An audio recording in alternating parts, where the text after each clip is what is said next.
Alors bonjour, dans la vidéo, je vais vous présenter comment on peut afficher dans notre Canva un compteur qui compte le nombre de fois qu'une balle touche notre raquette.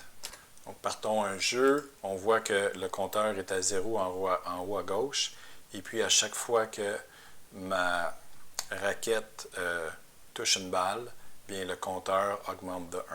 Okay? Donc ça peut être un indicateur pour notre jeu. Bon, pour programmer ça, c'est pas trop compliqué. D'abord, ça va nous prendre une variable pour garder en mémoire le nombre de contacts. Moi, j'ai appelé cette variable-là compteur contact. OK. Donc, j'ai défini ça à l'entour de la ligne 131 du programme. Et au départ, on a 0 contact. Donc, c'est la valeur initiale du programme, de la variable, pardon. Ensuite, il faut trouver le moment où on doit augmenter de 1 cette variable-là à chaque fois que la raquette touche une balle. Bon, donc si on va voir dans la fonction animée, okay, on veut trouver l'endroit où on a détecté la collision entre la raquette et la balle, et c'est ce qu'on a fait ici à l'entour de la ligne 62. Donc on a la condition dont je vous ai déjà parlé là, pour déterminer si la raquette a touché la balle. Donc ici, tout ce que je fais, très simplement, c'est à la ligne 66. J'augmente la variable compteur contact de 1, en fait. Donc, c'est ce qu'on fait ici avec le petit plus. On a déjà vu ça, ça augmente la valeur d'une variable de la quantité de 1. Donc, on a créé notre variable, on a trouvé le bon endroit pour la faire augmenter.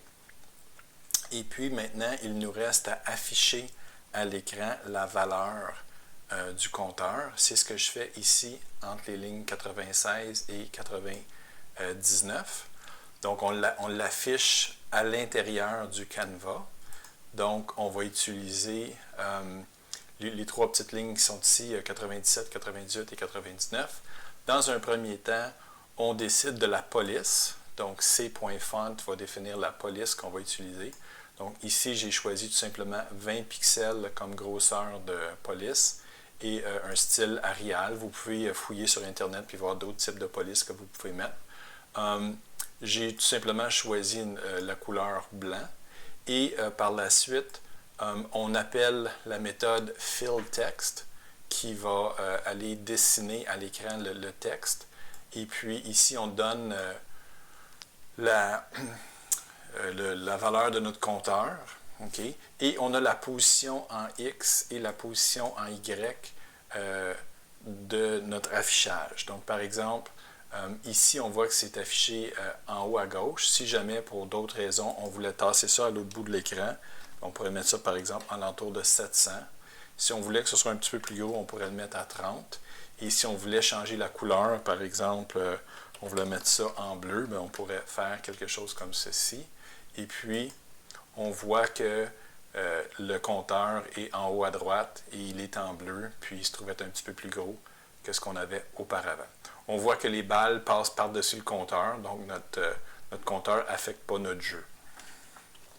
Alors, à vous maintenant là, de faire ces petits ajouts dans votre programme et puis de choisir les paramètres qui vous conviennent.